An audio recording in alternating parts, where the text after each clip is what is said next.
Hey, what's up, guys? I know it's been a minute. Alex Romo here, checking back in. I just wanted to share some really exciting news with you that I think you'll be glad to hear about. I am back to golf, pro golf that is, and competing. It's been an entire year and a half off, and you probably watched on social media as I went from being a pro golfer, very serious about fitness, health and wellness, mindset, mentality, all as it related to being the best golfer I could be, because my goal was being on the PGA Tour, and I pursued that with a whole heart from 2016 to 2019. After playing my entire life leading up to that, from age 5 all the way throughout Division I college golf, like I was in it to win it, and it ultimately led me to the end of 2019 feeling pretty dejected and like I needed to go a different route in life. I didn't feel like I was super fulfilled from just pursuing a sport my whole life. I felt like I had other passions. I really cared about connecting with people. I thought that I had a lot of life experience at this point that I wanted to share and see if I could connect with other like-minded individuals and talk about things like health and wellness, mindset, mental health. And so that's kind of the place that I started using social media from at the beginning of last year. And then as things like TikTok exploded for me, I moved to Hollywood in support of trying to network and connect with other creators and build a social circle more in that realm rather than the golf realm. And so it took me really far away from golf, and I was kind of bitter towards golf as well, just feeling like I had given it everything I had and it didn't work out. And so I didn't really want anything to do with it last year. So you probably saw there wasn't an awful lot of golf in my content. I became more of a jokes guy, more of a lifestyle, entertainment related content creator, because that's what was working on TikTok. And my goal at the time was to grow the largest audience in the quickest amount of time possible, while TikTok was sort of giving you this explosive growth opportunity, which you couldn't have on any other platforms. And I always intended to get back to being a little more of my authentic self and sharing a little bit more of the deep stuff that I'm interested in, because I am a pretty reflective, self-aware person. And in spite of the image that you see, if you just watch one video here or there, you might think like, oh, this guy's an idiot, or what an airhead, or he's just trying to be a comedian or whatever. But trust me, it was all very intentional. There's more strategy behind my social media than you might see at first glance. But either way, it's come full circle. By the end of last year, beginning of this year, I started to really miss golf.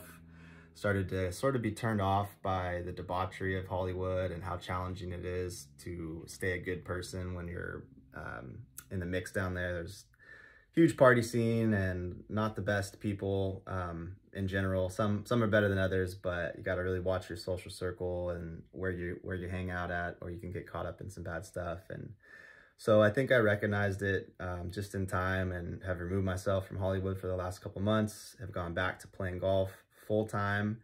And I didn't know exactly what I wanted to come of that. I just knew I needed to play golf again and kind of reinfuse that in my life. And so that's exactly what I did. And sure enough, I got really good really quick to where I would say I'm back to my previous level, if not better than where I was in 2019 when I was grinding full time. So it's given me so much confidence that I'm ready to go back to competing. I want to be a pro golfer again, but I want to take advantage of the 1.4 million followers I have on TikTok, as well as Instagram and YouTube, and document this journey. I know that it has the potential to be inspiring as sort of a comeback underdog story, entertaining, educating. I think it could have multiple value propositions for a golf niche and fitness audience. And so I want to share what I'm doing here, and that's where you come into play. My goal is to play the Dakotas Tour again this summer. I've played it twice in the past, 2017 and 2019. It's a stretch of 17 tournaments in the Midwest over the course of 9 weeks. They're all really high-level events, and the purses are great. And so that is the most quick coming up thing and the most logical, in the way I see it, for me to get back to being a pro golfer and play just a slew of tournaments really quickly, get my game sharp, and really propel this journey back to the PGA Tour moving on after that, because there's Q schools coming up in September. So the timing of this tour is perfect to get your game ready for Korn Ferry Q School, Canada, Latin America, Asia. There's a lot of options and you can play multiple ones. And so In order to make this happen, it costs about $20,000. I've played this tour in the past, so I know the budget pretty much down to a science, and it's just because entry fees are really high at the mini tour level. That's the way they come up with the prize fund that they pay you.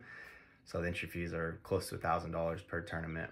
And I see a huge opportunity because what I want to do is create a daily piece of content on Instagram and TikTok and a weekly piece of content on YouTube showing everything I'm doing. This tour is jam-packed with activity, right? Because it's so fast-paced. There's practice rounds and tournaments all the time. You stay with host families, which is super unique. No other tour does that. So you get a much more in-depth local experience connecting with families, and a lot of them have kids, and they'll come out and watch you play in tournaments, and they'll throw barbecues for you after the tournaments. And it's just a really, really cool energy and vibe.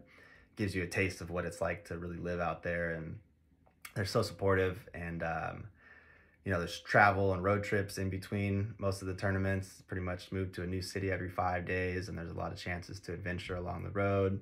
And the camaraderie amongst the guys is incredible. Most of my best friends have come from this tour as well as other similar ones, because pretty much anyone pursuing pro golf is a fairly inspirational person, because it is not easy. That's one of those 1 in a million career paths to pursue. So you got to be a little bit crazy mixed with a lot of passion and heart and drive and hard work. And so I've found a lot of these guys to just be incredible human beings first and foremost, and then golfers second. And so the chance for me to sort of shine a light on my friends and the other competitors out there, I think, is also interesting.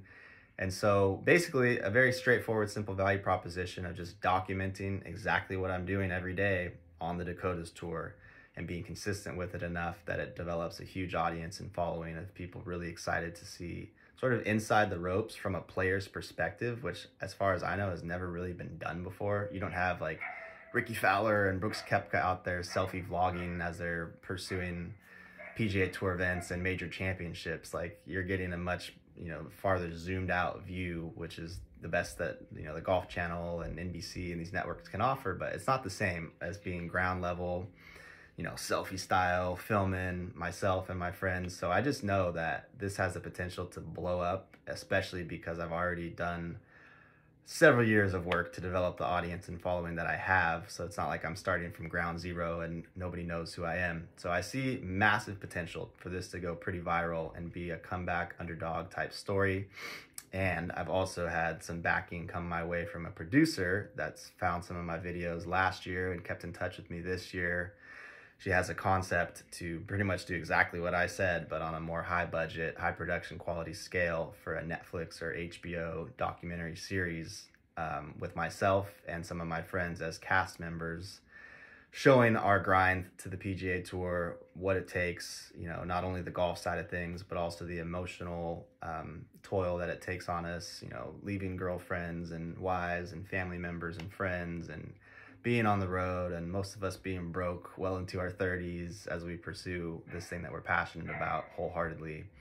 So there's an incredible story there, no doubt, and she sees an opportunity to pitch, to paint a picture of the grind building up to it, and then the culminating point of something like Q School, for instance, where we all travel to different places, South Africa and Canada and Latin America, and bring the camera crews with and show ultimately what happens. So that's just a tiny little teaser carrot of one of the many opportunities I see to continue partnering together well beyond just this summer and the Dakotas tour, because I think my personal brand and the media that I create is only going to get more professional, and there's only going to be more people coming into the mix to help me with it and allowing me to focus more on my own game and playing the best golf that I can play, which ultimately takes care of everything here. So I see brand partnership opportunities this summer as well as beyond, as far as like co-branding with that show that I'm talking about and many other projects. So I basically am asking for an investment from yourself and a handful of other companies this summer so that I can cover my entry fee and travel expenses, get back to competing, and move forward from there with all the other projects that I talked about.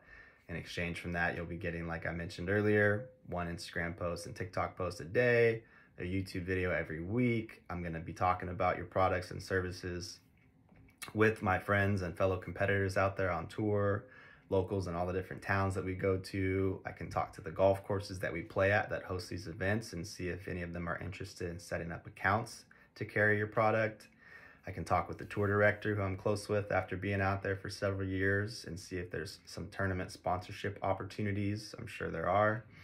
I'll summarize everything else in the email, but basically looking forward to reconnecting via phone call or Zoom or in person to play some golf and sort of hash this out and talk a little bit more in depth about this idea I've got. But I have a really good feeling about it, and I think it would be incredibly mutually beneficial. So I can't wait to hear your thoughts. Take care.